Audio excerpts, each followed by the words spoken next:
I do love that intro. Big up, everybody. How we all doing on a Saturday evening? It's been a bit of a while because my partner in crime was off sorting himself out some education. So, like, Bantz, how are you, my brother, and how you been? You're looking tired, dude. I'm good, man. Yeah, I was on the treadmill this morning, so I'm feeling a little bit Uh, mush up. oh yeah, don't worry. I'm doing all my core exercises and stuff now because I'm doing all my rehabilitation for my shoulder. So trust me, I know how you feel, bro. My Yeah, legs and my good, arms yeah, have been getting it, bro. And how good. are my lovely esteemed panelists tonight? I've got a debut, right, in Anthony. How are you, sir? Not too bad, Wolfie. When you asked me on, I thought, right, there's a chance to jump on the show. I'm looking forward to it. I've been on a couple of shows with Bantz as well. Big up to Bantz and Wolfie. Yeah, I'm really looking forward to it. And big up to you as well, What Fuzz. Well, on that note, welcome back, Fuzz. It's been a couple of weeks since I've had you on, my friend. How are you? Doing all right, Yeah, work's been a bit more full on, a bit more switching up the throttle a bit. Not a lot of people currently employed at my place, so massive inflation of hours, but I ain't complaining. I'm getting some good money for it, so I'm happy in those regards. It's good, honest work, and yeah. So aside from that, little bit sweetish in terms of United's results, but performances have they've been stinking up the gap a little bit. Smells a bit like a sewage works at the moment. It really stinks. Yeah. And You should have started Trafford. You should have started Trafford and leaking and going into the fans because it's been known it's to the happen at drip. United recently. It's the drip that's catching onto everybody. Everybody that goes from Old Trafford, they take the stink with them home and away, and now we've got to try and survive against Man City tomorrow. Well, yeah, I'll tell you what. Let me start on the games tomorrow, and we'll start off with City. Right now, I don't know how people are looking at this, and I'll probably start off with Pants before because I'll go into Fuzzy last because it's his team. But I want to ask Pants, my co-host, this: right, do United even stand a chance Who? against United against City City. tomorrow? Yeah. Every team's got a chance. You both start at zero, so you know what makes me laugh? Like, okay, I know City's a great team, but Spurs drew there. Chelsea drew there. You know, 11th place, 10th place Chelsea drew there. Was the better team for the majority of the game. You mean at United? You know, sorry. At United or at No, City? the City game. City. Okay. Yeah, you lot drew with them, but you lot could have easily won that game. I think. So it's a derby. I think United. Yeah, you can say Hoyland being out is a big miss and stuff like that, but you know they've got enough in their team to maybe not win, but probably a draw. I would suspect because City are going to be charged. City are going to have the majority of the ball, I suppose, and yeah, it's going to be a tough game. It's going to be a tough game, but the worst thing is hearing a lot of Man United fans just being really negative and just predicting score lines of like 4-1, 3-0, 5-0. You just think to yourself, I can never, even if Spurs were like much better than us, at some point, I can never envisage myself saying I wouldn't care, yeah, if Spurs were like top of the league at this stage and I was like 19th. I would never say, oh, I can see Spurs smashing us 5-0 today, 4-0, blah Yeah, blah you blah. went to roll That would over. just never that even if I thought that to myself, I can never say it, So Just keep it United, man, United fans, man. Man, and the funny thing is as well, they're gonna have loads of chests for us though, for Arsenal though. They'll have a lot of chests for Arsenal when we go to Old Trafford. You're not beating us here. You're not. I want to see the same chest for City as well. Go there and do yourselves proud. Do If I yourselves take my proud, top man. off, you can see the same chest. Nah, I don't want to see that hairy chest, man. Pigeon test, mate. Pigeon test. Hey. So yeah, I think you know, I think it's not going to be as clear cut as everyone thinks. You know, United frustrated. Everyone thought, you know, when United got slapped up by Liverpool last season 7-0, that the same thing was going to happen this season. You know, they got a brilliant draw there. I just think they can do the same thing at City if they really, you know, apply themselves, because they didn't have Hoyle in that game. I don't think they didn't have Hoyle last season, so it depends, innit? It depends on the mindset of the players, innit? Well, on that, let me flip it to Anthony, because I'll tell you what, Anthony, right? I think Bantz has just said a really key thing there. No Hoyland. Are we actually at the point, and I'll ask Fuzzy last, does Hoyland actually make a difference to United now, or is he slowly becoming that guy, or is it just one of those ones he's just hit a purple patch? What do you think? I think he's a bit of both, Wolfie, to be honest with you. I think he is that guy.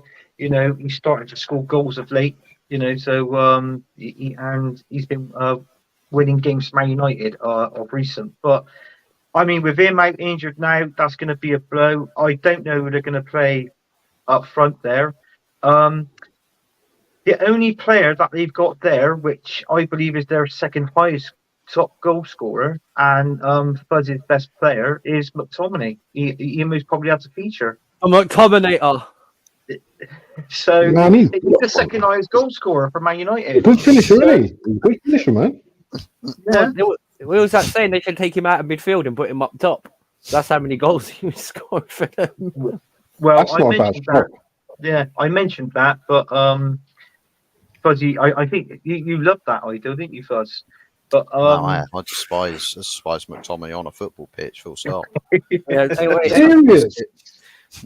He started against Forest, and honestly, well, yes, he did start against Forest. Every game that McTominay has started this season, he's been absolutely dreadful.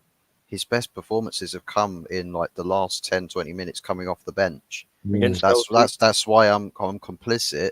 If he keeps up his impact and his impetus on the games, if he's coming on as the impact sub, I've got no quarrels with that, because it's impact from the bench. But every time he started, he's not the same player.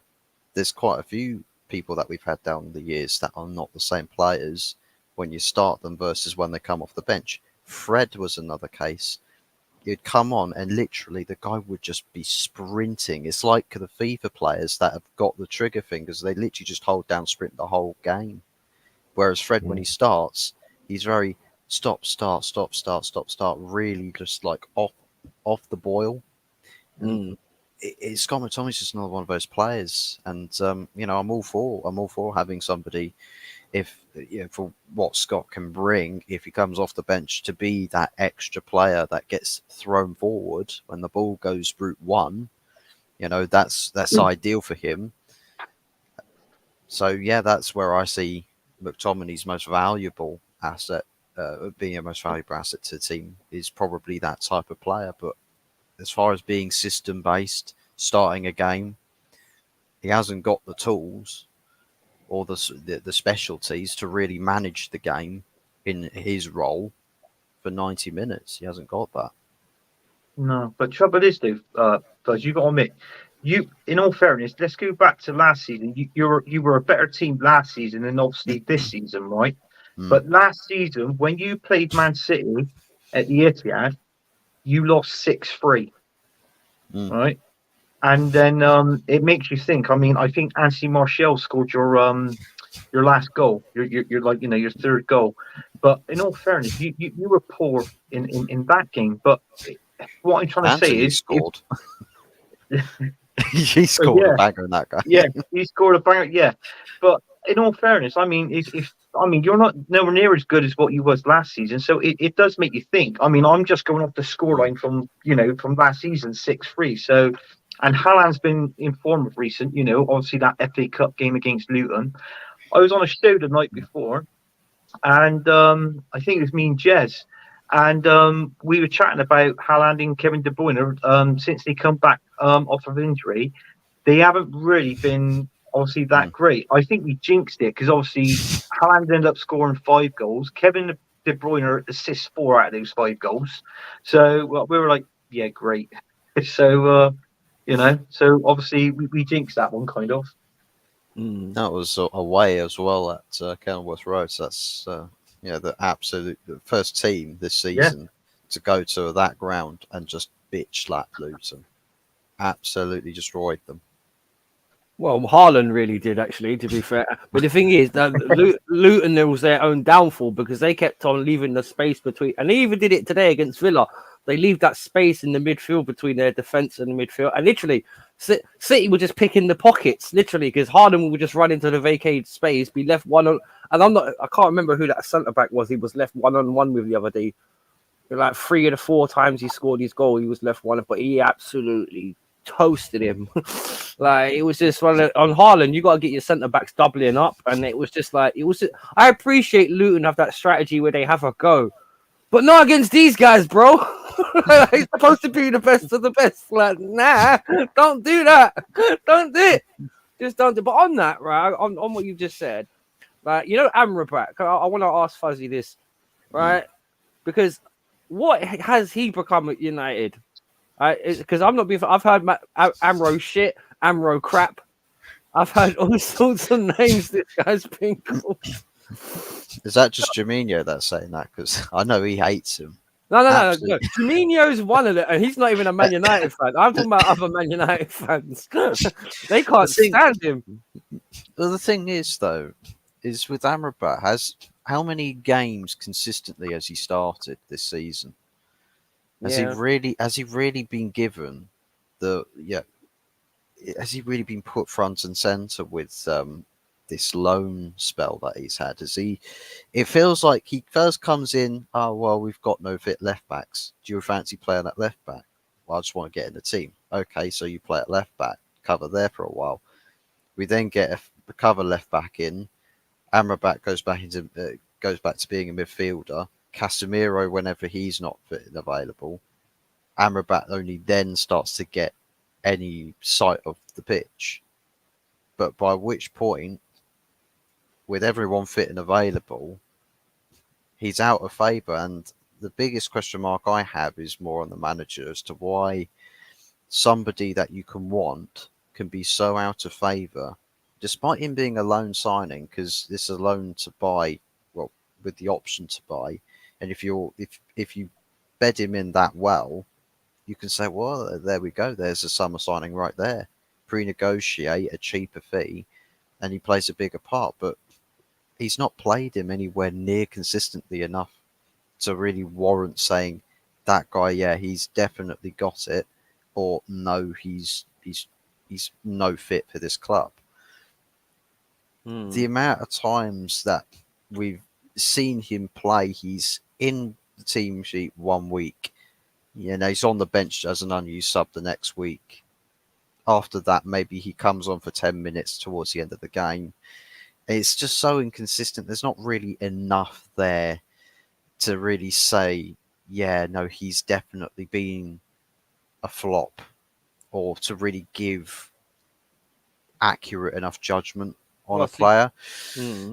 So for me, I mean, playing against Forest, for example, he's covering at left back, and one thing that I pick out with Amrabat is that on the ball, he's actually really good.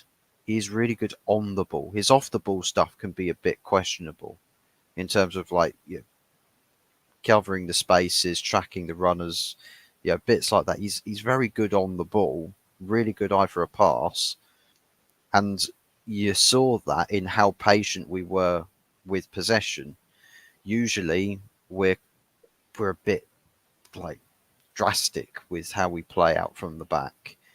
Usually it goes into midfield, and then it's just a route one pass into the attacking third, by which you turn over possession too quickly, and it's just an attack wasted. So we spend more time having to hold defensive shape, but we're not necessarily a team that's quite built to be soak up, and then them break per se, as far as the system goes, because Ten Hag wants play out from the back, control the tempo, control the game, and create your chances. You need patient players with that. Amrabat is a patient on the ball player, playing more of those 5-yard, 10-yard passes just to interlink play a bit. And it was quite clear and obvious with how the possession stats were setting up.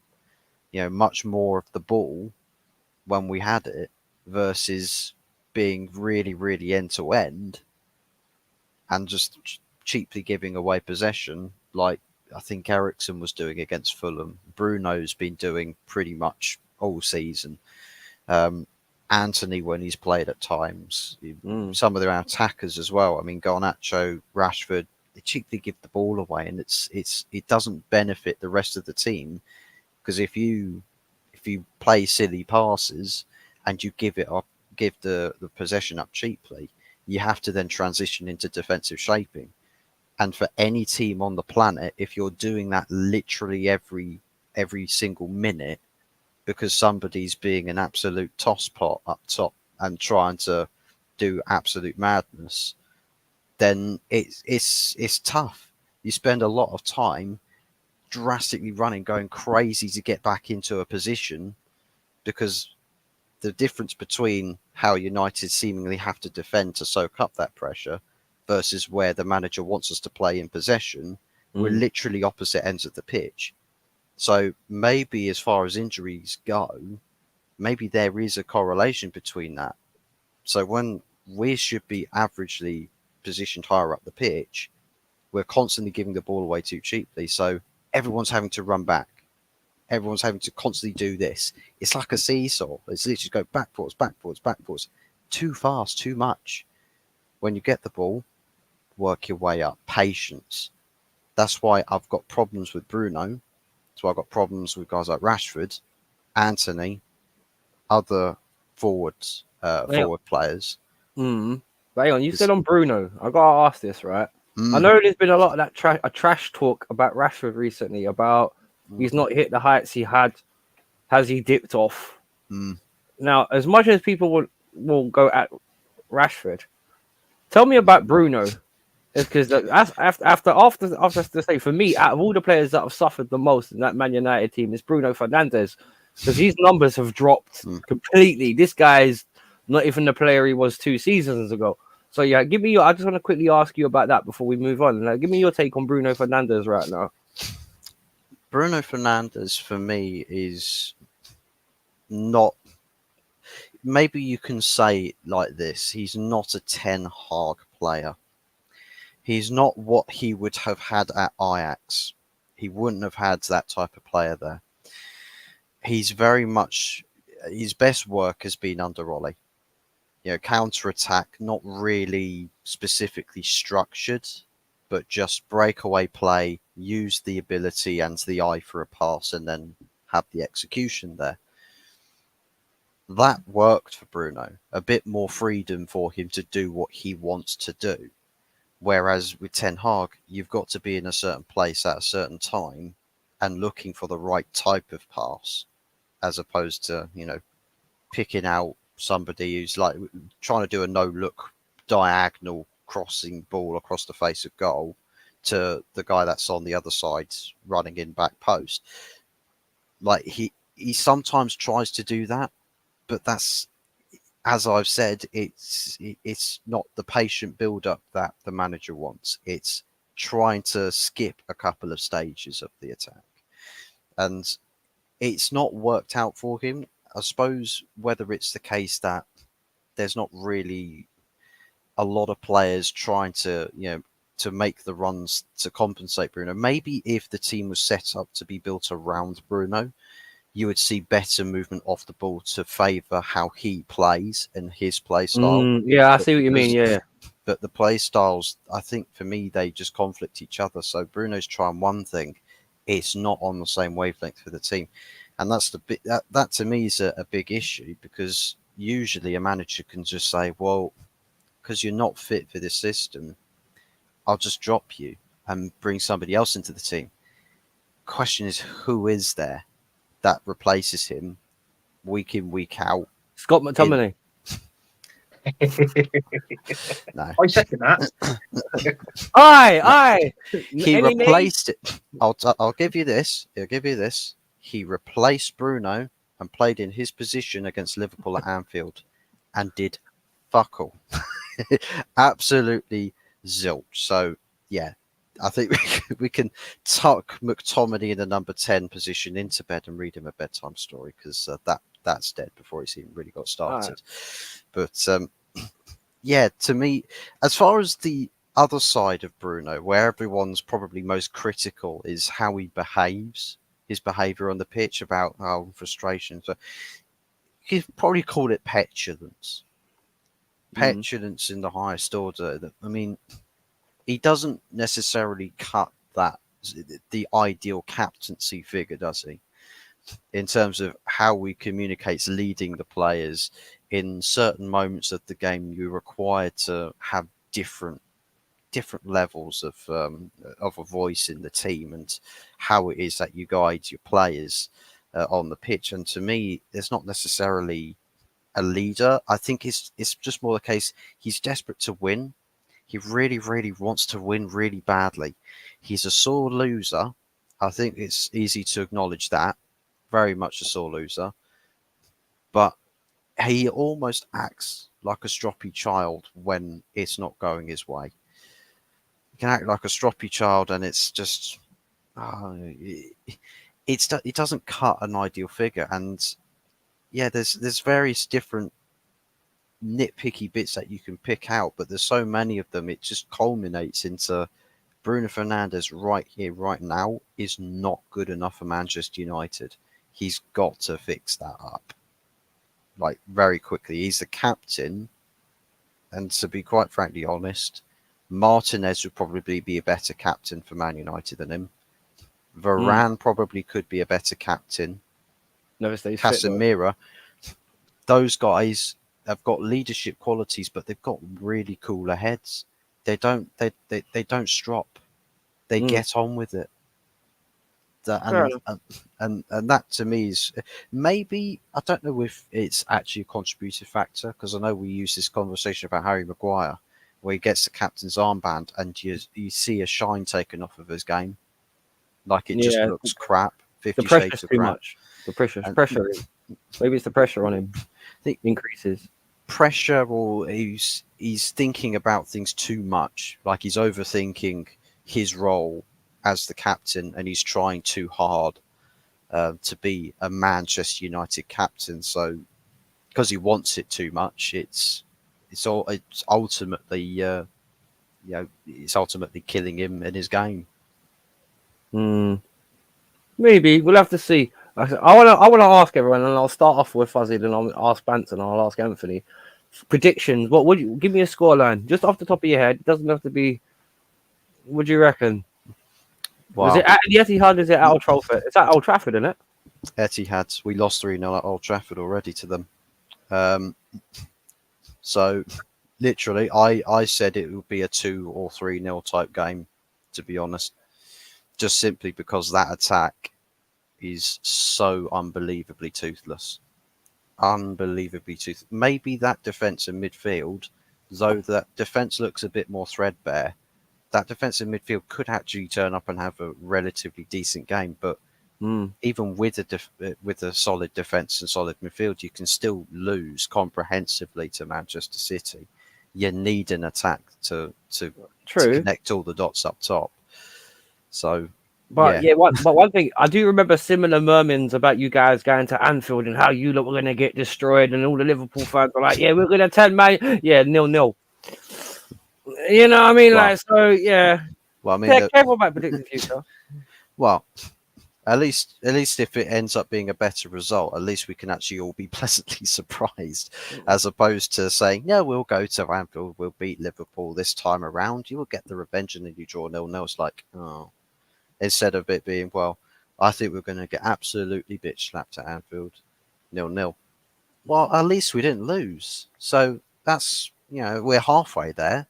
It's not a win by any means. And I suppose that's the thing. There's a few people that were actually off the back of that result fairly disappointed that we didn't actually snatch the win, snatch and grab type settings, because Hoyland, I think, had a really big opportunity to beat Allison down at the Coppen. So, yeah, I think there's various takeaways from these games where people look back on it in hindsight and say, but if we'd just taken that chance, we could have had an even better result. Mm-hmm. But it's just given the season that we're having thus far, we're just taking things that we can get, the smallest wins as much as possible. Of course, now that Ineos are in, we want to change that.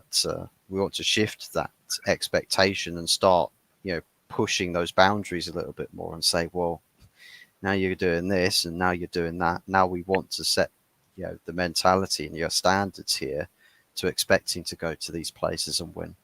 So I think it's just time will tell. It's a time game. Anthony, what do you reckon?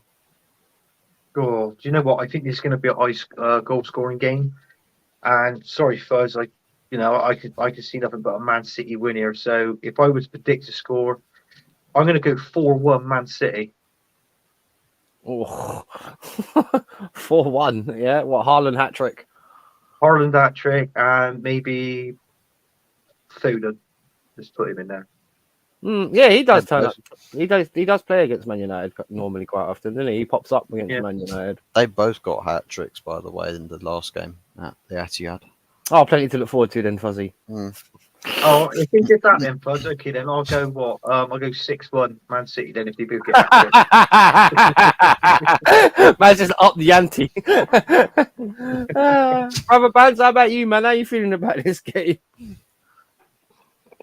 I think it's going to be like 3-1 or something like that. I think City would have pity on you guys at some point. And that's if you got even score. But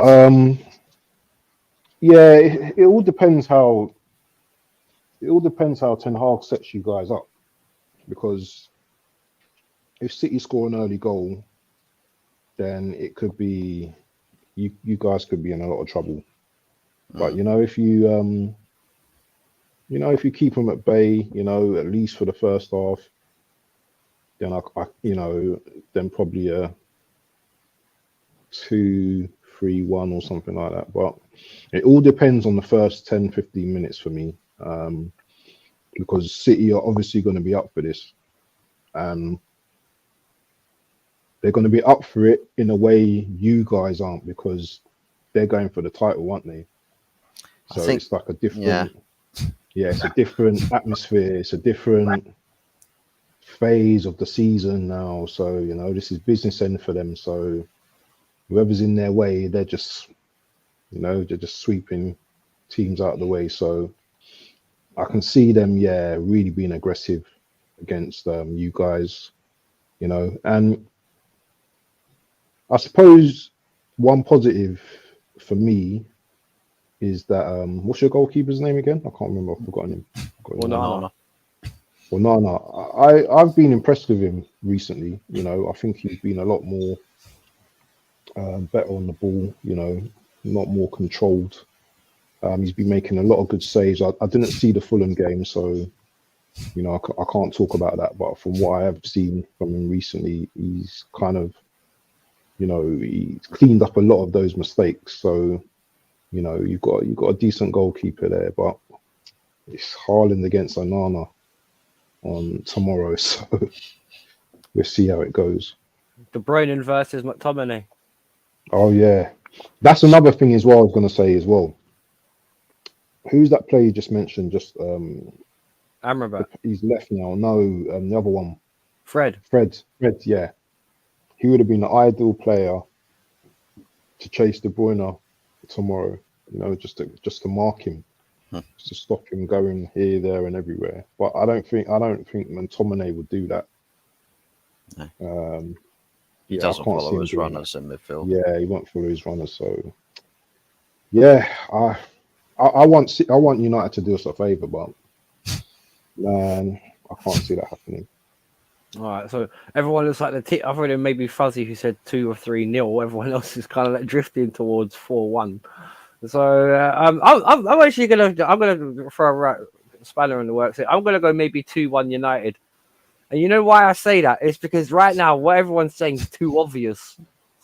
You know, one of those ones where like it's just, I'll bet you up with a theory here. Rashford's released a PR statement this week. That means we're getting Messi-esque Rashford, prime CMR7 settings. He's going to turn up and just CMR. wipe the. You mean Literally, he's gotta VCR? wipe the floor with everybody. Literally, Kyle Walker's going to have both ankles broken tomorrow. He's just going to retire at half time. He's just going to retire because he'll be like, nah, fuck this, I'm gone. See you guys. Fuzzy, you know what? With you talking like that, you know what song that reminds me of? Your defense is in trouble. Rashford's in the room. The only thing that saves you, I think, is if Rodri gets a red card. You know, I think. Well, I don't think that actually save you 100%, but well, if Bruno's taking acting lessons. Bruno's taking acting lessons, then maybe. Yeah, oh, Red! Oh, thy hurt me. Give DI Red a card. I could have just imagined that man doing a full run. You can't ask referees to give cards anymore because otherwise you're the one that gets it. You're like, All ref, right, give him a red card. Okay, well, in that case, definitely asking them. Definitely. No. I've got no love for Man United or City. As far as I'm concerned, stuff both of you. Truth be told, like, you know. But, you know, all right, because obviously the other big game that involves the title that hasn't been played yet is, of course, the Arsenal game. I want to get everyone's big up DJ Crane in the building. How you doing, brother? I just want to get everyone's take on this, and I'll start with Anthony because he was in my chat earlier. He saw some of the insane score lines I've been predicted today by certain Arsenal fans. Give me your take on how that game should go, my friend. Well, I mean, it should be a comfortable game, you know, against Sheffield United. It should be, well, basically, Wolfie, it should be a walk in the park, you know, definitely. I mean, the way we've been scoring goals of late, what's that, 27 goals in 6 games and 6 wins on the bounce. And I feel like, you know, that our midfield is taking a while. But I think that trip to Dubai may have done them the world of good, even though I was salty beef. It was a salty beef, man. It was the salty beef, definitely the salty beef. And but you know, I feel that it's going to be a good game for the Arsenal. I don't think he's going to change the squad. I think he's going to go with the same squad with a certain Kai Havertz up front. You know, so but. You know, I mean, obviously, he didn't really score that many goals. I mean, in the last 6 games, Kai Havertz has only scored 2 goals in the last 6 games. Trossard has got 4. But listen, Mikel Arteta's got his own. He got his favourites, hasn't he? Do you know what I mean? So it's more likely Trossard to be on the bench. But what I've noticed with Kai Havertz playing up front now, he's actually causing a problem in that 18-yard box, which defenders are like, you know, he's causing problems in the box for them, which obviously opens up the gaps. And this is what Arsenal's been doing. We've been exploiting these gaps and obviously scoring the amount of goals that we've been scoring. So may long it continue. But I mean, if I was to say a score prediction now for you, I would go most probably 5-0 to the Arsenal. I did message you earlier, and I did say 37-1, but you know that was a bit too steep. So he did. I can actually honestly say he did actually say that as well. And I was thinking, like, okay, he hasn't been drinking, has he? That's Saturday afternoon, like, you know. That's an unrealistic scoreline, Anthony, mate. Yeah, I know. 37-1. I mean, come 37-1 yeah. Like, I mean, that's unrealistic. They got 26 in their last 2, bro. No, I'm talking about Sheffield United. Like, why are you thinking they're going to score a goal? That's not realistic. Oh, right. Oh, yeah. 37-0. 37-0. Well, you know, I've got a kind heart, Fuzzy. You know that. You know, so. Man said Fiverr's got a kind heart.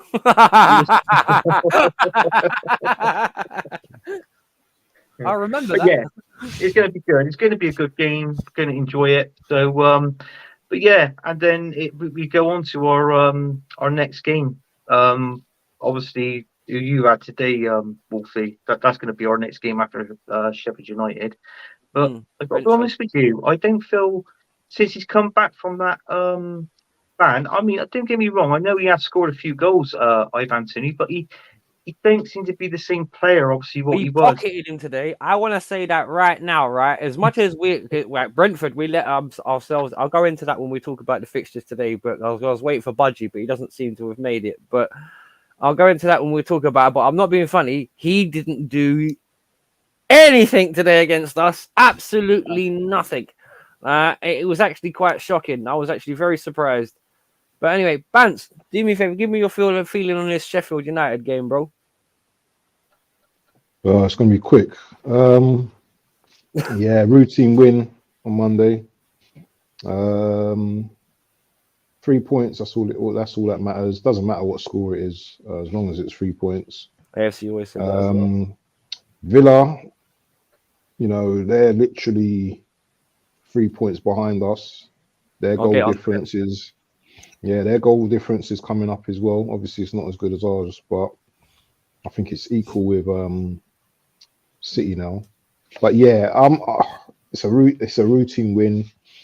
I hope Martinelli, if he plays, he gets on the score line. Saka, hopefully he scores. And yeah, just another confidence booster for the boys on Monday. And you know what? When you're in title challenges, you've got to believe that you can win every game. It's no point being here and not having no chest and thinking, do you know what? I don't know if we can beat these guys. You've got to have chest at this point of the season. So yeah, routine win for us. 3 points Monday. All right, fair enough. Right now, I'm not okay. What's your scoreline? Did you say? Well, I know. Anthony said 37-1, but what are you saying? 62-1. 62-1. So we're going to multiply by very. And I honestly say I must be the only member of this panel not drunk. We're kind. Nah, you know what? A goal, though. You have given the opposition a goal. That's how kind the fans are. An own goal, yeah. An own goal. An own goal, yeah. I'll get onto that AFC always. I'll get onto that. 4-0. 4-0. All right, 4-0. So we got 4-0. All right, now Fuzzy. Now I want to ask you a slightly different question because you like to study the game like I do, in terms of just keeping an eye on little details. All right, what do you think has been the difference to Arsenal's attacking firepower? Because a few weeks ago, everyone was talking about how Arsenal's front three weren't gelling, they weren't scoring enough goals. But since they've been starting with Trossard, Martinelli, and Saka, they seems to have turned the corner. As from the outside, spitting in, so to speak. Give me your take on it, mate.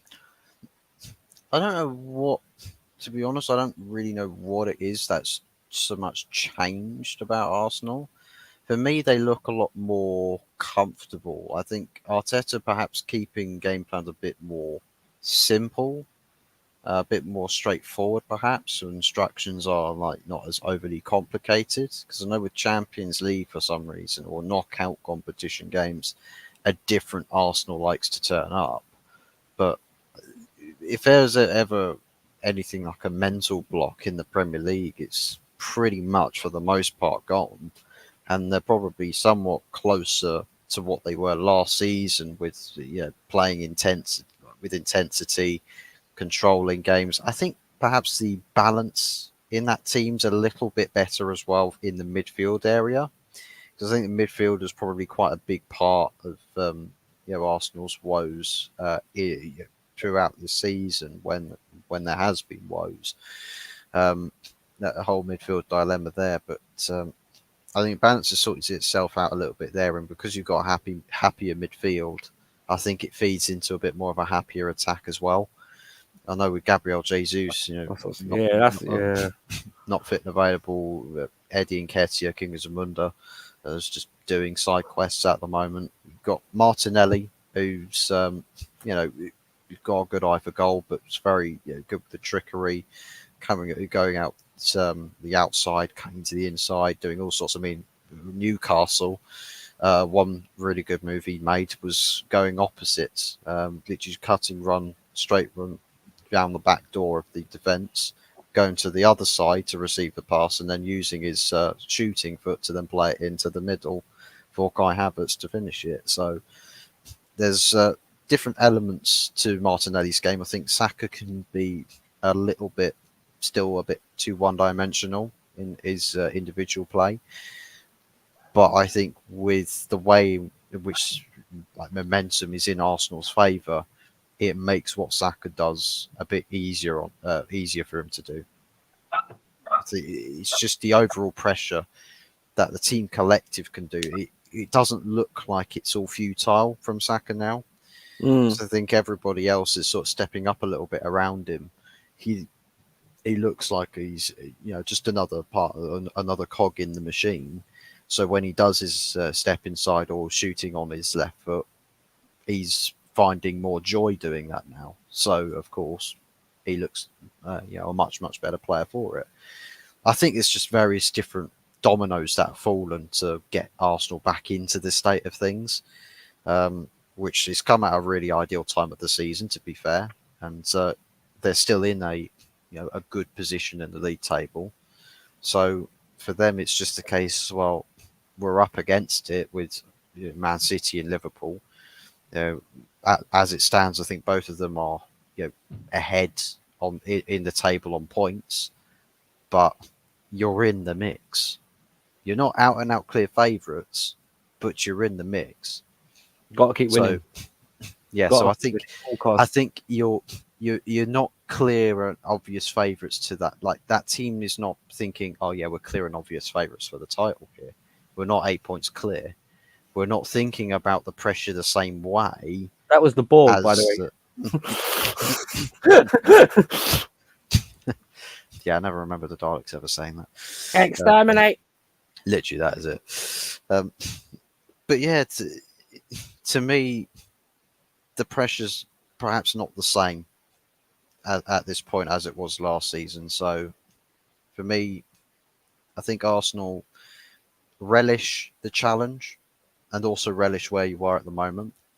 Because to me, for that team's sake, in terms of mentality, you're probably better off in that position than being too far ahead in the table, thinking there's a big cushion there, and essentially feeling, getting either too comfortable or getting into your own heads too much. I think it could change the closer you get to the end of the season, because of course, the closer you get, the more pressure just generally increases. It's the same for everybody. But as it stands right now, Arsenal in a really good spot and plenty to look on the up and up. Definitely. Can I just chime in there? No one expects Arsenal to win the league. Unless you're from AFTV. Yeah, unless you're from AFTV. Well, me and Tony don't anyway. But yeah, it's a nice ride at the moment. And I just have to address DJ Crane, about routine wins and stuff, yeah? Sorry, but Sheffield United is a routine win for Arsenal. Yeah, if we can't beat Arsenal, yeah, then Arsenal and Championship should never go hand in hand ever again. Yeah, this is Sheffield United. Yeah, are the whipping boys of the league. Yeah, they're gonna give it a go. Yeah, it might be uncomfortable for first half, whatever, but this is a routine win for us. Yeah, it's a must win. You know what I mean? Yeah. Every game's a cup final for us. And Newcastle can go get eight. We've got Newcastle got smashed, and we can talk about all the other teams that got smashed during the way. But I don't really care about all these big score lines. All I just want is 3 points. So I don't care whether we beat them 1-0, 2-1. Do you know what I'm saying? Yeah, last minute goal, last minute penalty. As long as we get our 3 points at the end of the day. So it's not a case of there's two better teams, in my opinion, in front of us at the moment. That's City and Liverpool. And those are the two guys that we have to keep pace with at the moment. And we're doing that at the moment. We've also got Villa, on our backs as well. So, we're doing what we need to do at the moment. We've got a big game coming up, obviously, with Porto. City is the big game as well. And all the top three teams are going to drop points along the way. You know, I think Liverpool and City, that's a very big game. That's going to be a very big game to determine something, you know, in terms of like who's going to be there, who's not going to be there. So yeah, you know, I don't think we're moving arrogant at the moment. I just think we're just enjoying the ride at the moment, and you know, it's nice to be confident for once in the season, for one part of the season. So yeah, I'm enjoying the ride, and you know, it can turn at any point. I appreciate that, but at the moment, you know, we're doing what we need to do, and I'm proud. I'm proud of the boys.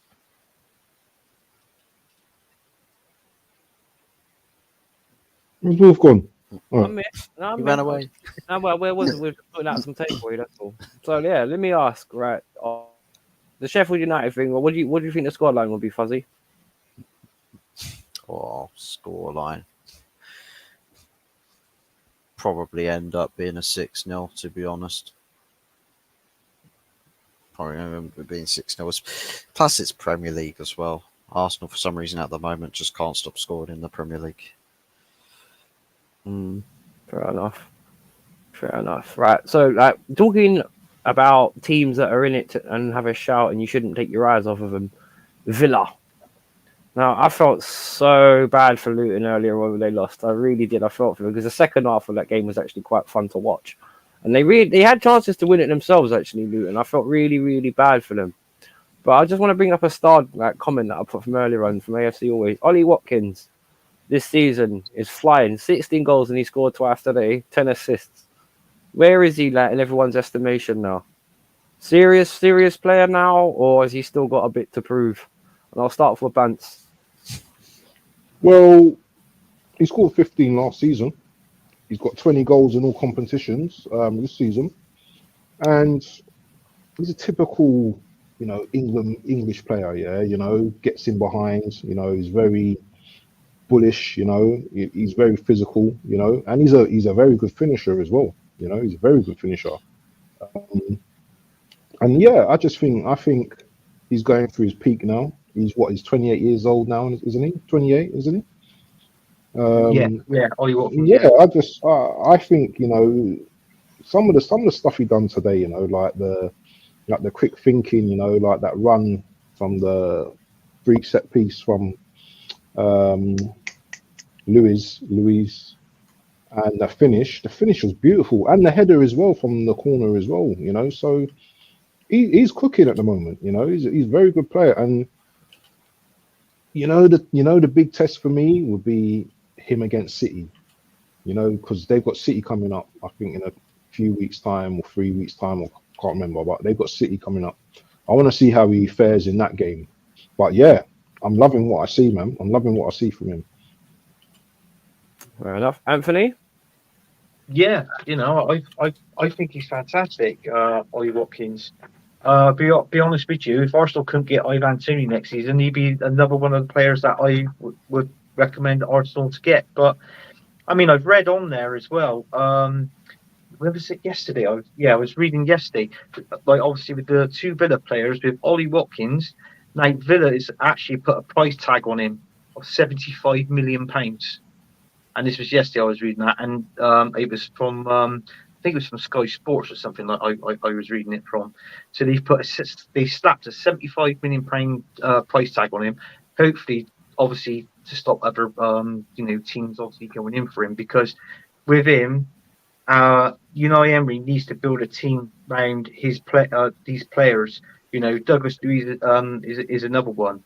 You know, they value him in now at 100 million. So apparently for next season, I read it's going to be Arsenal, Man City trying to snap him up. So, you know, you've got the best 5 players there. I mean, including the goalkeeper Martinez. You know, and then you've got obviously the centre backs. Yeah, and then you've got Douglas Luiz, you've got McGinn, and obviously Watkins up front. So you know, Emery, what he's going to try and do is try and build an impressive team around these 5 players. I mean, you look at that when he took over them; they were 17th when Unai Emery took over, and then he finished what was it 5th or 6th last season, Aston Villa. So you know, I think they're a really good team, and I'm going to be honest with you. I think they're they're going to finish in the Champions League spot. I think they're going to finish fourth, Aston Villa. I really do.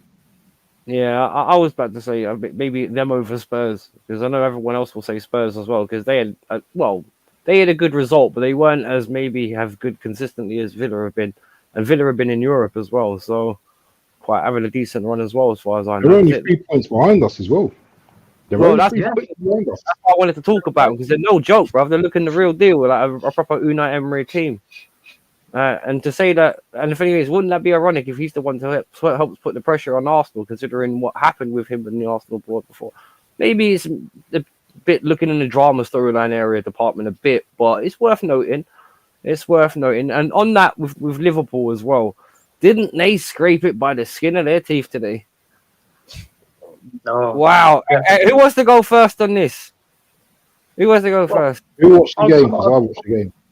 Oh, Go on, look. you can go. Go on, Anthony. Go on, Anthony. Go on, Anthony. I mean, I'm only going to talk about it in brief. You know, I mean, Forest. I thought they give them a good game. To be honest with you, I mean, I really thought it was going to be a 0-0, and then obviously, you know, Liverpool stepped up towards the end and getting that goal. But I'm going to be honest with you. I thought it was a red card in that game for what he did on the keeper. Oh, Seriously, Dan's yeah. He headbutted him, didn't he? He headbutted him, yeah. I think it was from a corner when he came out and collected the ball. It was something like that, and he collected the ball. And I heard the player was there. He just literally just headbutted him, sort of thing. But yeah, they were lucky they didn't get sent off down to 10 men, because it could have been a different story. But if I was a Forest fan, I mean, no word of a lie, I'd be pissed. Seriously, I'd be absolutely pissed off. Yeah. Spewing. I mean, I can remember. I think I was watching it on a bit of it on Yeti was what did a show on it, a watch along, and he was absolutely fuming towards the end. I mean, I couldn't blame him. You know, so it was a good game. It's like what I said. I really do feel sorry for Forest at this time. If there's a team this weekend that I feel sorry for, is them. I mean, they did everything in that game to come out with it with a point, a 0-0. But from the goal, I do blame the Forest player. I mean, you know, it's like what everybody said. Why not kick the ball at the pitch or kick it up into Rue's head? Like, you know what I mean? That's all he had to do. So, you know, that was it. Like, so I think he was the party to blame on that one. It reminded us, Bantz, of that goal in the Champions League, what Martinelli did against Porto, wasn't it? When he kicked that ball out and it went straight to the Porto player. Yeah. Roughly the same. So, you know, I mean, people make mistakes in games and all that. I get it, but I mean, it's just obvious. Yeah, the smartest thing was just to kick the ball out of play, really. You know, but commiserations to Forest. I mean, it was a gifted win to Liverpool as far as I'm concerned. And when I see Yeti, I'll be cussing him, saying you couldn't even beat bloody Liverpool for us. Wait. What do you mean Yeti got cut off? He was in midstream when he just stopped, or what? What do you mean he got cut off? Yeah, he got cut off tonight. What does he mean by that? I have no idea. Drew's just right. I think he put it in your chat, I think. I don't know, mate. I watched that. I went on there near the end because Jez was on there as well, wasn't he? Yeah, he was on there. Yeah. So I don't know. I don't know what happened there. I have no idea. I was watching the Chelsea game was the same time, so I have no idea. Oh, right. I would know. I mean, they were on there because he did the Forest and Liverpool game, and then he went on to do the Luton and Aston Villa game. He did, he's saying in the chat. But I don't know what happened. He's playing music on his channel. Then they might. Oh, hang on. There you go. I played music and got booted. Big up, guys. Oh, what's up? There you go. Speaking of devil. I didn't know. There you go. There you go. Sorry. Drew's just telling us your tale of woe because I was watching the Chelsea game where you guys were playing Forest, so I had no idea that had happened. That's why we were asking Drew. Oh shit, what happened to Yeti? YouTube gave him the boot. What? You mean what? Proper boot or just you got told off? I hope you didn't get the boot. That would be extremely sad if you did. No. Anyway, I yeah. think he took down a stream or something. Oh. Yeah, but Uh, I mean, he yeah, was. big up I Kate. know he was fuming at the end of that game, the Forest game, and Big I up. don't blame him because they did everything in that game to get a draw. If not, they Listen, could mate. have probably nicked the win out of it. Forest, Let me tell you something. Yeah, I watched that whole game, and for 90 minutes or 98 minutes or how long it bloody was, I was a Forest fan. team here. Every time they was hacking, yeah, Hudson Odoi was cooking whoever on the right hand side. I can't remember who it was. He was cooking him each time, yeah. A one year, this guy really pissed me off today. He got into some good, he got into some good positions, yeah. But what instead of like laying the pass off, he shoot, and then sometimes instead of like shooting, he just make the wrong decision. There was a chance like where he could have passed it to the right, and that person was just literally in, yeah, to shoot, and they would have scored. I think in the first half, I don't know if it was offside. Who's that guy who's played for Man United? I always forget Elanga. his name. Elanga. He went through on goal, but he shot, and I think Keller saved it. Um, I actually think Forest should have won today, if I'm being real, because Liverpool weren't all that at all. Yeah, they had a few chances, yeah, but Liverpool weren't that great today. I thought Forest dominated that game. I don't know what the stats were, all possession or whatever, but I thought Forest were a much better team on the day. They played, like a team. Their attacks were good. I thought Origi was all right, but he played some stupid passes as well at times where he could have just played some obvious, passes to certain players. He was looking for the hard pass. I think Morgan Gibbs White. I think he's a brilliant player. He played well as well. Murillo, decent. Um, and it's just that fine detail at the end. I think it was a one year that actually didn't boot the ball out. I think he tried to control it, and it went to a Liverpool player, and then Liverpool player crossed it in, and then Nunes. The rest was history.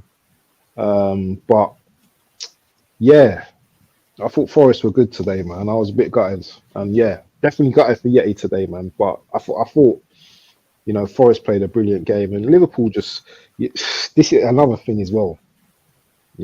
This is what top teams do, and you can ask Wolf. Yeah, do you know what I'm saying? Yeah, I'm sure, like in some of his championship winning seasons, he Get had lucky. results like this. Certain Get, games, yeah, where the ball just drops to you last minute, bam, you score. Even though you've been crap throughout the whole game or whatever, you just win the game and you just take the 3 points. wait, on what you just said, then is this Liverpool's year from the look of it? Then that's there you go. Me and Yeti think alike. That's what Liverpool is how titles won. Yeah, exactly. I think we're all kind of Yeah, thinking, is this Klopp's encore? And as he goes, right, a little double. Because let's face it, they're never going to match what City did because they're not even in the Europa League, and this will be his last season, so he's never going to play Champions League football with Liverpool again. So, interesting. The other team I want to talk about quickly, just briefly, is Spurs, and I'm going to chuck this to Fozzy. Do you reckon they've turned the corner because they did a nice little comeback, 3-1? Well, to be honest,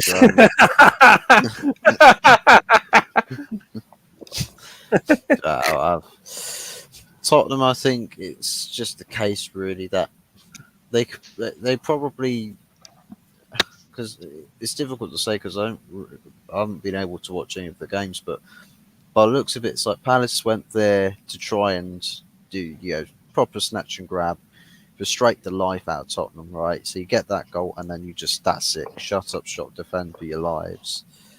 But yeah, Spurs just a bit of patience, find the breakthrough, and then it sort of opens up a little bit more. And I think that's probably how the flow of the game essentially went. The later into the game, the more Palace, I think, probably tired legs and end up opening up a little bit too much. And as much as Tottenham Hotspur, Jesus Christ, Inverna scored today. Bloody hell! Timo, Yeah, I know. Timo got a goal. I was shocked. Yeah, you can pop up. yeah. It's just, I don't know, because I've got this reservation with Tottenham where it's like sometimes in games they're not like they don't play this possession style with the same sort of conviction that they had before the Chelsea game, basically, when they had this huge amount of injuries.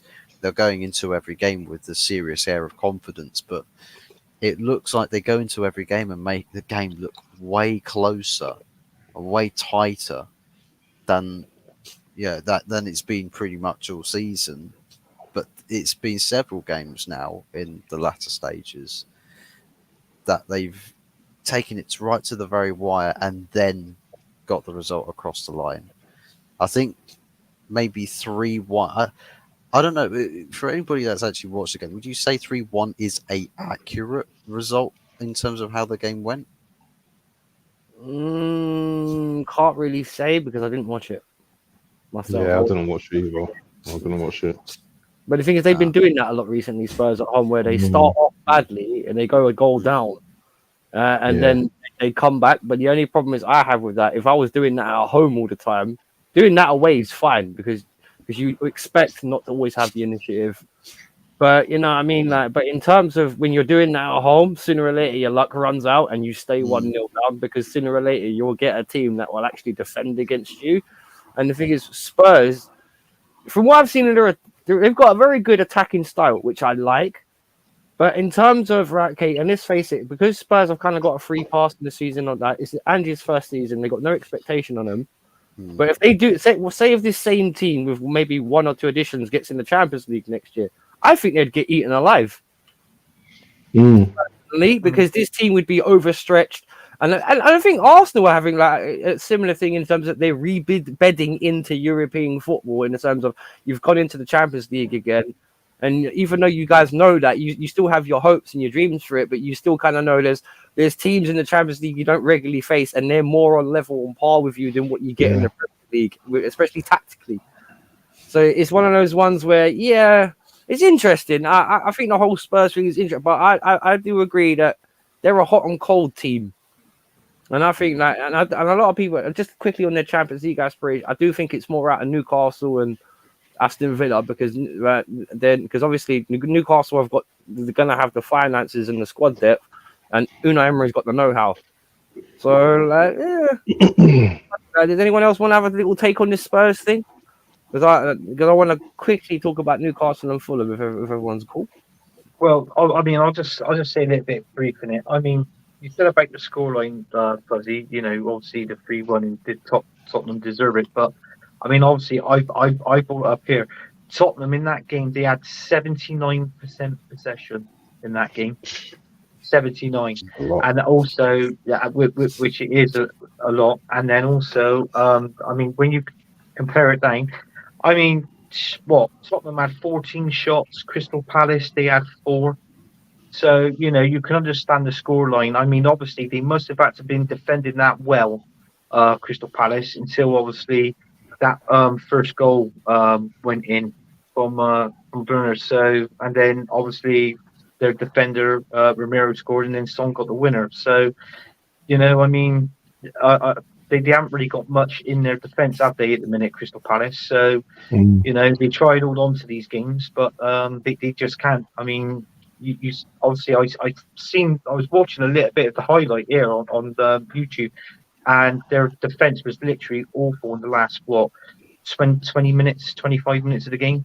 So that's the reason why. So obviously Tottenham exploited it, their defence, and go on to win a comfortable win, which personally I didn't really want to happen because I was excited when I seen Palace was actually winning 1-0. Yeah, we all have. Yeah, it's always the case, isn't it? And then you refresh the screen, it's like, Well, Yeah. listen, we all hate Tottenham being London clubs, so okay, with the exception of Fuzzy, but he's got the toilet bowl behind him, so like it's all good. He's all good. We all mutually hate Tottenham, so we'll leave it at that. Fulham and Brighton. Anyone surprised to see Fulham banging Brighton 3-0 today, or not really? Because Fulham, they're a hot and cold team as well, weren't they? Similar to So Spurs. Brighton. I don't rate Brighton, bro. Like I think Brighton are going to do a Southampton. They're slowly they're going to deteriorate now. They are, innit? Well, It's like De Zerbi used to be flavour of the month. Yeah, I don't know what's going on with him at the moment. Nah, man. No, he used to be highly rated. What is going on with Brighton? 1 minute they smashed Sheffield United 5-0. Was it last week? Was it? Yeah, I think so. I can't remember. 2 weeks ago.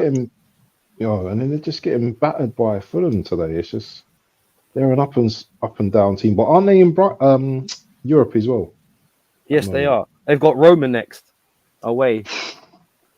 Ooh, No Jose though, but here you go. Could get a bit sticky though. Yeah. It could be. What about Newcastle beating Wolves 3-0 comfortably at home? Now I did expect Wolves to give Newcastle a bit more of a bit of a battle, but Newcastle maybe a bit of a resurgence now. Go on, Fuzzy. What do you think? What do you think is going on at Newcastle right now? I think now they haven't got Champions League football going on, I suppose it's sort of maybe the mood in the dressing room has switched up a little bit. Maybe it's the message from Eddie Howe's, we've only got the Premier League and the FA Cup really to go for, so let's just make the most of what we've got this season. I think it's probably overdue a little bit that Newcastle get back onto the grind. I've said for a while that I think it's just a bit of mid-season stagnation or something where it looks injuries like and suspensions, isn't it? Injuries, suspensions. I think the tempo of the team just slows down a bit. I mean, West Ham as well. I said that their season was stagnating, and what's happened? They've had one or two good results in recent days. So I think there's ups and downs that every team goes through. Some look worse than others, but for me, I think Newcastle probably jumping back onto a little bit of something good between now and the end of the season. It's just whether it's consistent, because if it's consistent, then they're not a problem to teams like us, West Ham and that lot. But by the end of the season, they probably could be above us. It's all about that consistency and how much of it that they've got. They'll have a lot of quality, plenty of quality. Gordon, Isak, if Almiron's on it, Bruno Guimaraes.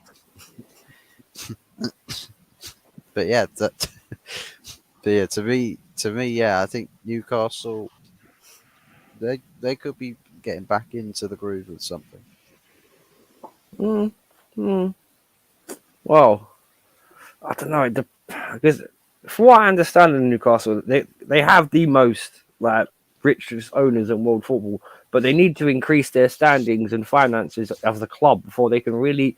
I really do think they're a sleeping giant. Really, I think they're a bit restrained at the moment, but I do think over the next season or two, if they can get Champions League football a bit more consistently, you'll see them spend big. But yeah, I'm not sure how I feel with an Eddie Howe Newcastle though. I'm not sure. I'm not being disrespectful. I like the guy. He's a nice, good manager, good coach as well.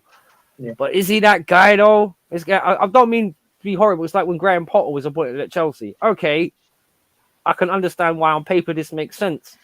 But if you're looking to get to an elite level, you can't really be like Eddie Howe and not have that pedigree there, which he doesn't.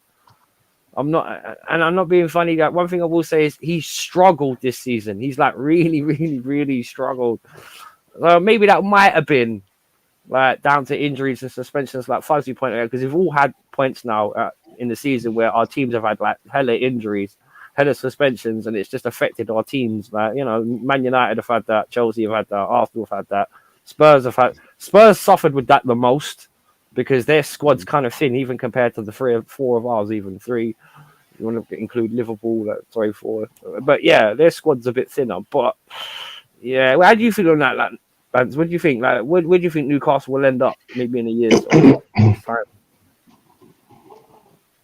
And I'll ask Anthony as well. You know what? They got the potential to be up there, isn't it? You know, have a good run in the Champions League. I don't think they're ready to compete with the top four yet. Although they've shown that, you know, they've got some kind of fight in them. The injuries killed them this season, I think. And The the injuries Tonali killed them. suspension as well. The Tonali Yeah, suspension really yeah, hurt them. yeah, That really hurt them. yeah. Because I think Eddie would be flying now as well, and also as well, you know, in the Champions League as well. I felt they were cheated badly. Yeah, they big were. time, PSG, they were big time, blatantly yeah, cheated. big time, Blatantly. I did a cheated. whole video about that rule. Like, yeah, they were blatantly cheated. It was wrong. It was wrong. So, you know, they've got some good players, man. You know, but they've also got, who's that big guy that's out at the moment? That's out for the rest of the season. I think he's a big miss as well in the centre midfield. What's his name? Big black guy. What's his name? Gomez? No, the guy in the centre Linton? midfield. Linton. Yeah. Oh, Linton. Him being out is a big miss for those guys. Yeah, I know he don't score many goals, but you know, he's a powerhouse in their midfield. You know, Isak, you know, very good going forward. You know, Miley. Gordon as well. He's flying this year, man. Gordon's having a brilliant season. He's arguably their best player now, bro. Yeah, I love He's that arguably player, their best man. player. Yeah, he's Harvey he's Barnes brilliant. as well can be good off the Harvey bench. Barnes. You know, they've got some good players. The goalkeeper got injured as well. You know, Yeah, Pope Nick as Pope. well. So, and they've got two brilliant centre backs as well in Botman and Shah as well. And a dangerous midfield as well. They've got a very dangerous midfield. Livramento, Bruno. So they've got players. All you know, they've got Tonali, who's obviously out at the moment. They've got good players. All they need to do is just add a couple of decent players. Maybe Eddie has taken them to their, you know, as far as he can now. Maybe they need someone like a Mourinho or, you know, someone that's just got a little bit more experience, you know, within the Premier League and the Championship. Obviously, Eddie's got a vast array of experience, obviously in the Premier League as well. But when it comes to Europe, innit, it's a different kettle of fish. Very different kettle of fish. But I think Newcastle, man, the next few years, man, I think they could. I definitely can see them being a powerhouse. I can, you know, and hopefully, because I don't hate Newcastle. Hopefully, they knock City off their bloody pedestal. Yeah, they can knock City off their pedestal, mate. Because I can't stand them. So we might get them up. We could beat them to the punch. No, please don't. I hope no. Wait, we need to beat you lot. We need to beat you lot. We need to beat you lot to the post. Bantz, this guy don't have no faith in his club, bro. Their new hope for football, their new business department or football department, bro, is controlled by a Chelsea fan. They're in a world of hurt, bro. So Jimmy Radcliffe is a Chelsea season ticket holder. Bro. You know what they was? Do you know the worst thing about that though? The worst thing about that, though, especially for Chelsea fans, is if the season ticket holder for Chelsea ends up making us really successful. Meanwhile, you know, Cowboy Todd over down south is busy sinking the club to new levels. Who is that? Dan, is it that Ashworth guy? Is he a Chelsea fan? Who's the Chelsea fan? Chelsea, well, Sir Ratcliffe held a season ticket for Chelsea Football Club for a long time. No. And he tried to buy the club last minute whilst Todd Bowley and Clearlake were wrapping up their deal. It got rejected and had the door slammed shut in his face. So it's not a pretty look. I'll give you that. Anthony, how do you feel about this Newcastle thing, brother? Yeah, I mean, don't get me wrong. It was a good win for Newcastle. So, I mean, they had an absolute drumming from us last week, didn't they, with that 4-1 defeat? So, you know, they had to come back and do something. But, yeah, I feel, you know, they've been hit by injuries a lot this season. You know, you were right what you said there, Wolfie, you know, and they did. I felt like, regarding Eddie Howe, same same as what you said. He's a good manager. I felt that when they qualified for the Champions League last season, I think it was too soon for them.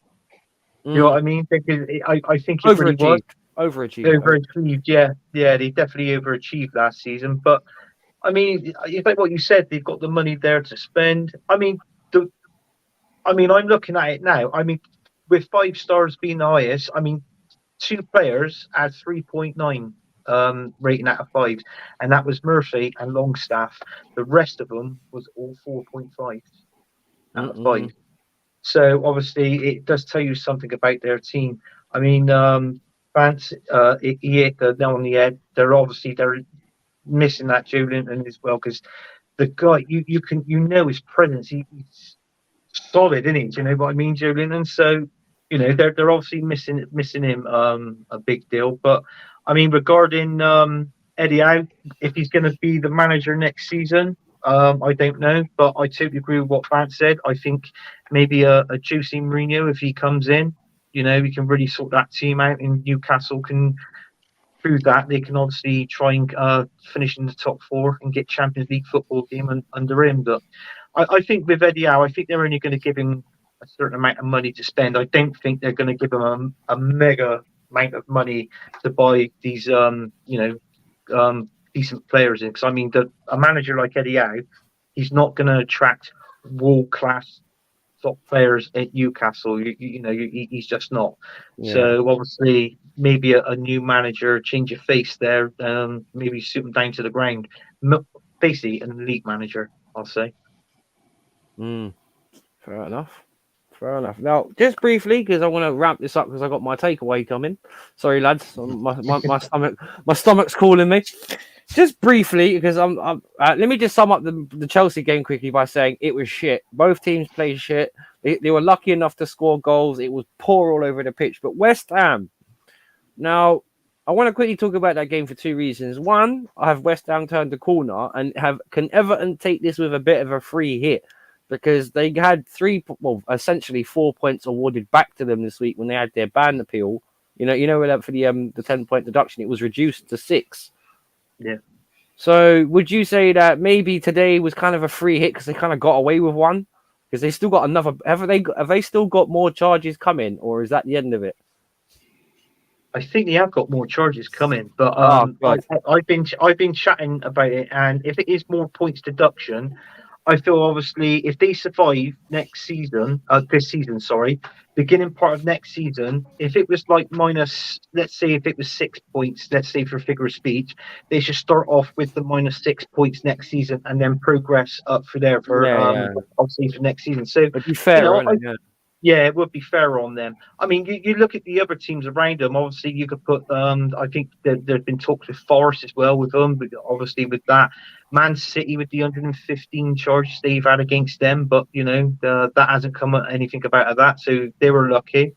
But going back to this game, Wolfie, I reckon. Yeah, I mean Everton. They were 1-0 up, weren't they? Everton. They were winning, and then obviously West Ham put on the pace and ended up scoring 3 goals and winning the game 3-1. 2 in extra time, by the way. 2 in stoppage time. Yeah, definitely. So I feel with West Ham that that they were on that bad patch, weren't it? So I feel that's that's their second win of 2024. That's their second win this year. And it didn't look good. Fans were crying out for Moisey, weren't they? They wanted to get him out, but listen, I think Moisey's he's correspond with the teams, the players there. He really gets on well with them. But if he was to go and a new manager come in, would the players play the same under him, like what they did under Moisey? So, but I mean, they're in a respectable position. They're still in Europe, so I wish them all the best, West Ham. Bantz? Who's that? Oh, West Ham. Yeah, the West Ham and Everton. What did you think? I didn't watch that game. I watched the game during the week where West Ham won 4-2 against Brentford. And yeah, a good win for them today. Does it? I don't know. They're at that stage where they're inconsistent. But isn't Paqueta back now. Yeah, He's he back is. now, Yeah, isn't he? they did So get a couple of yeah, players back today. They did actually. Yeah. yeah. So that's a good sign for those guys. So I think they got quite a favourable run at the moment. I think they got Burnley next, isn't it? They haven't Uh, got. I think they got Burnley next, and I don't know who after that. And they got you guys as well coming up. Or have you played them twice already, Chelsea? But I'm not sure. West Ham, yeah. yeah, Another look at the next. I know they've got us soon. Yeah, they And I got think Burnley on they Sunday. got Spurs yeah, as well. They got Spurs soon as well, haven't they? yeah. They got Spurs as well. So yes, they're coming good. You know, they've had that's their second win of this year, isn't it? So Yeah, like Anthony fair said. play Oh, to but them, man. they got Fair Villa as play to well. them. They got Villa. Yeah, they got Villa as well. Wow, in a run, they have Burnley, then Freiburg, but after that they have Villa, Newcastle, and Spurs, Wolves, then Fulham. That ain't an easy run. No, that's not no easy run. So That yeah, ain't no easy it'd be run. interesting. It'd be Yeah, interesting it is. what they get out of that. But isn't are they just below Man United at the moment? They're On the six, aren't they? table, yeah, they're Yeah, six in well, no they're seven. seventh. Man United are six, but they're 2 points behind United. But United have played a game less because West Right, Ham have played okay. 27 games, where Man United have only played 26. Yeah, so you know what? They're in the Europe. They're in the conference as well, aren't they? So they're probably going to be Mm-hmm. going for that as well. So you know what? I do like West Ham. So I wish them well. We oiled them up earlier, a few games ago. So yeah, I hope they get a few wins. Yeah, my old man's my late father's team. So I'll always. I'll always have a good say a good word against West Ham. West Ham unless they're playing us. Fuzzy, what's your take on this?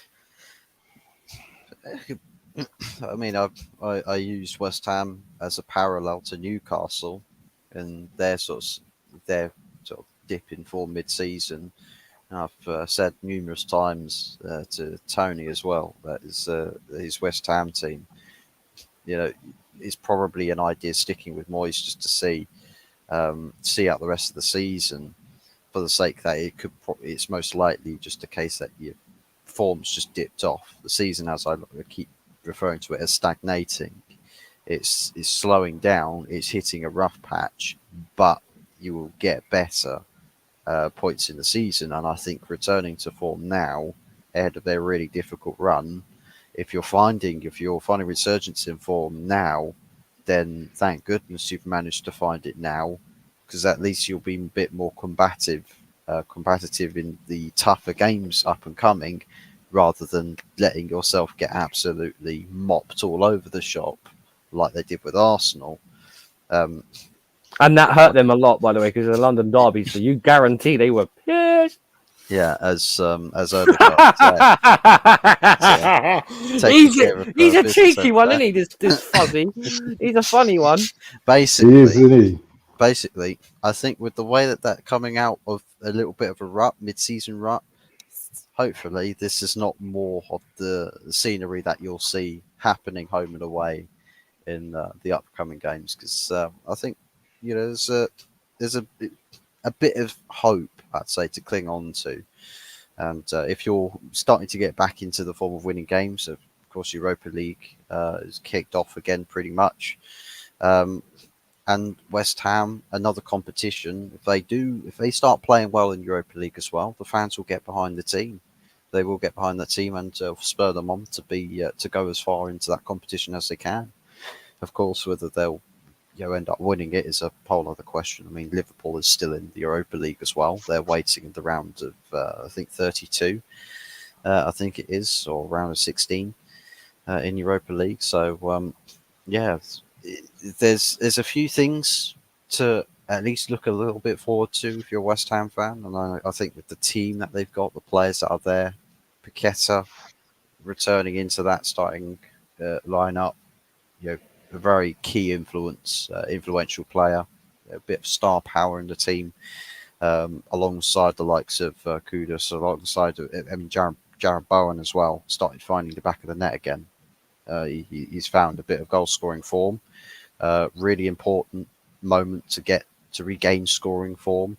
I don't know how far away Mikel Antonio is from returning from injury. I think he's apparently pretty close, if I'm not mistaken. So there's a few things to look on the up in the ascendancy for West Ham, and I think it's come at a really crucial time as well, because it ain't getting easier as far as the games are concerned. What porn site is Anthony looking on? What are you talking about, Rosie?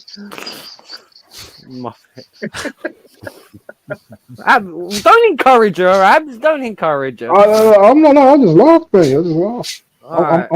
I'm getting ready to watch that Spaceman on Netflix. Oh, space! What the Elton John thing? No, Oh, that's this Rocket one's Man. got no, not that one. This is a modern one with what's his name? That guy that was in the Waterboy. What's his name? Adam Sandler. Oh, Sandler. Yeah, there's an interesting movie on Netflix I'm gonna watch after. So yeah, All right. everyone watch Spaceman. That should be decent. Well, I'm hungry, so I'm gonna ask everyone to big up their channels, and I'm gonna start with Fuzzy. Big up your channel, brother, because I'm gonna go and eat in a minute. Yeah, big ups to Hotwas 44 OG on YouTube, also on Instagram. Got, of course, the big game tomorrow, a big Manchester derby, or the funeral procession that will soon follow afterwards. So I'll see if I can find myself a black and white suit. So match reaction will probably follow that same evening. I might do a watch along for that. Actually. I'm going to be busy at work. So, that'd be interesting. So the game's probably going to go past really quickly for me. I can't imagine how slow and painful it could end up being for everyone that's actually going to watch it live. But I'll tell you what, I'll still have tears falling from my eyes if it is absolute. Camera back. We got a problem. Sorry, Spaceman. But yeah, man, probably end up being on the Sunday Takeaway show as well, because that will be later on that same evening. Yeah, no, I was going to plug that before tomorrow. Don't worry. Anthony, do you want to big up your channel and stuff as usual? Do you want to big up your socials? Yeah. Well, basically, I host a show called Gunners for More Corners. That's on a channel called Football United TV. That airs at Thursday at 9:00. We just get Arsenal guests on there, and obviously some other guests on there. We just talk things Arsenal, and obviously, if you're not Arsenal fan, you're on the show, I let them talk about their teams as well. I also do a show on Sunday, which would be around about, I think it'd be about at 5, 6 o'clock, something like that, which is called the Premier League Weekend Show. We have a quick roundup of the Premier League, and then we do a score prediction after that. And that's it. And by the way, I wasn't watching any porn. I don't know what happened there. I wasn't watching. No. That's why I said no. We know you weren't. Rosie said it's a joke, mate. Remember them. But even for us, that's a bit random, because we're all having a go. Yeah. Oh, that feels a good one. Yeah, schneller. Like, I didn't hear none of it. Why didn't he send me some? Like, you know what I mean? But yeah, innit? Big up Abs, my partner in crime. Do you want to big up your socials as well, brother? Yes. Fonghai.com. So you could get chicken fried rice, sweet and sour chicken balls, pause. No, yeah. Because he didn't ask for giblets, isn't it? That's a massive pause, bro. Massive pause. Listen, are you doing a watch? If you're doing a watch along tomorrow, make sure you send me the link. I'll watch the game. Me, with you. Yeah. I'll tell you what. Yeah, I've got nothing else to do other than watching, so yeah, I'll do a watch along for that. You know, I can laugh at someone else's misery. Catch me on Uncle Jez's show tomorrow at 7 o'clock on the Arsenal History and More. I'm making my debut on his channel. So yeah, catch me on there at 7 p.m. tomorrow evening. And catch me in the chat for Hot Fuzzy's tears when we get smacked up tomorrow as well. So I'll be there. Ah, lovely. Don't you love it when we end it with a positive community vibe? It's definitely. It's touching, man. It's powerful, man. It's powerful. This is my thing, Rosie. I'm This not is my proud of thing, saying that, Rosie. man. I'm not proud of saying that. I want Hot Fuzz to win tomorrow, mate. I want United to win. Yeah, Fuzzy, trust me. Whenever all the Arsenal fans, we're going to support your team. You're in deep shit, pal. Trust we me. support Forest, they lost. Eddie Gunner's going to be like contacting you soon, Hot Fuzzy, man. He's going to be contacting you, you know. Right. Asking for a Man United t-shirt. Oh, God. You know, a printed t-shirt for tomorrow. This is going to get shameless, boy. Anyway, but I'd like to thank Fuzzy. I'd like to thank Abs. And I'd like to thank, obviously, he made his debut today. It's been an absolute pleasure having him. Thank you, Anthony, for coming on. It's been an absolute pleasure having you on, mate. Hopefully you've enjoyed yourself. I'm off to eat. So, yeah, have you enjoyed yourself, dude? You had a good time? Hopefully you ain't found it boring. No, I find it really good. No, I've been on a show with you once before, making my debut on here. I've been on a couple of shows with Bantz as well. You know, Bantz talks facts as well about the Arsenal. So, you know, and I follow him. And basically, make sure you like, subscribe, and follow everybody's channel that's on here. What did you say you're going to eat? What did you say you're going to eat? Pizza? Because you said. I said I've got my fish and chips coming, so I'm gonna have a proper like British sort of like meal. I got sausage and batter, I got savla, I got chips, and I might have a fish cake. Damn. I just pissed off the Chinese. Nice. I had a takeaway as well. Oh, there you go. Well, in that case, stop making me hungry and let me get out of it. Go on, Fuzzy. What are you gonna say, mate? Yeah. Had me some nachos and chili con carne. All right, shut up. You lot have eaten. I haven't. Like, don't mock. You're mocking the afflicted, man. Nah, but big up everyone in the chat as well on mine and then obviously on Bantz. You know, Longhead, Yeti, Drew Gunnar, Rosie, DJ Crane, everyone that's been in and out for a whole day, including Anthony as well, who's been in both streams today. Appreciate him for that. Everyone, stay safe, take care, and we are out.